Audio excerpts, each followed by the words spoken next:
Alors aujourd'hui sur West Track Radio, on se trouve avec Valérie qui va nous parler des fanzines au Havre, dans le mouvement punk. Est-ce que tu peux un peu nous parler de comment ça se goupillait, de quels étaient les enjeux de produire des fanzines au Havre à l'époque? D'accord.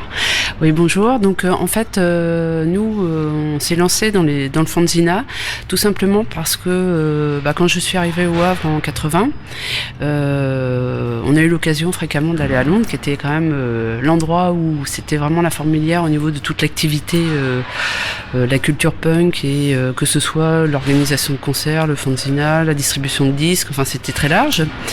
Et nous, on était un peu, on va dire, déprimés du point de vue culture punk au Havre, parce qu'il y avait pas grand chose. C'était une culture, il y avait une culture rock qui était très présente, mais au niveau du punk on trouvait qu'il n'y avait pas grand chose. Donc voilà, on a décidé de déjà communiquer dans un premier temps au travers d'un premier fanzine qu'on a rapidement arrêté pour des raisons incontournables, et donc on a lancé Aliénation de façon officielle à partir de 84 pour effectivement élargir déjà la cible, parce qu'on a commencé sur essentiellement la scène anglaise parce qu'on avait les informations très facilement, mais en fait le format d'Aliénation était plus grand, et l'idée c'était de communiquer sur tous les mouvements qui entouraient la culture punk, skin, voire métal et trash dans un deuxième temps.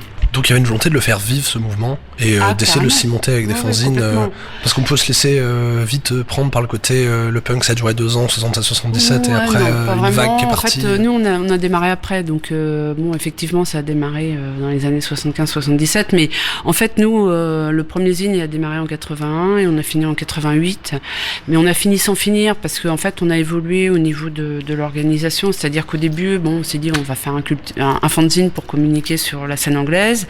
Après donc on a changé le format et on est passé sur Aliénation, sur un public plus large où il y avait une mixité justement punk, hardcore, skin, trashcore, trash metal à la fin.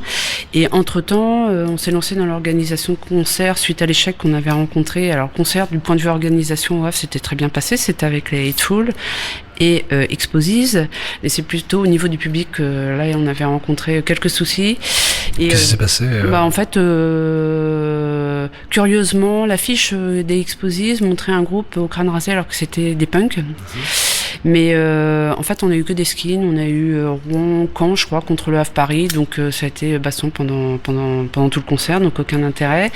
Et donc après, on a continué parce qu'on faisait nous-mêmes un groupe, donc on a loué boulevard Jules Durand un local. On est parti de rien et puis on organisait des concerts, mais sur le réseau, quoi, sur invitation, et ça évitait justement les visites surprises. Et là, on a fait jouer des groupes européens, des groupes même canadiens, américains. C'était vraiment un petit concert, enfin je veux dire il y avait 150-200 personnes dans le maximum du public possible, mais c'était on voulait transmettre au-delà du fanzine et de l'information qu'il pouvait y avoir sur une scène aussi, de montrer qu'il y avait aussi possibilité de mettre des concerts dans un cadre spécifique. En fait l'idée c'était de montrer que on pouvait pas que pleurer sur son sort, oui il y avait rien, mais donc à notre petit niveau je dirais que on s'éclatait vraiment à vouloir justement transmettre le fait que c'était possible, et aussi en incitant des contributeurs à nous envoyer des informations, parce que nous tout seuls on n'aurait jamais pu garder aussi longtemps Aliénation avec un rythme quand même assez régulier.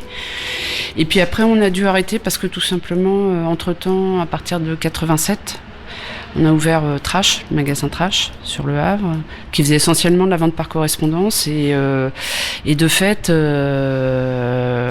y a l'activité, on allait chercher nous-mêmes dans les petits labels en Angleterre la marchandise, on construisait notre catalogue, on l'envoyait, enfin je veux dire il y avait un rythme quand même assez important, et tout gérer entre le groupe, le fanzine et les difficultés quand même financières qu'on a rencontrées suite à ça. Trash qui était un magasin de disques donc. Oui, Trash. Alors à la base c'est un magasin de disques effectivement, et l'idée c'était toujours la suite logique du fanzine, c'est-à-dire au travers du fanzine on avait un réseau, et l'idée, parce qu'à l'époque il n'y avait pas internet, il n'y avait pas les téléphones portables, il n'y avait pas tout le réseau qu'il y a aujourd'hui qui est en place et qui permet d'accéder en un clic à je sais pas combien de personnes.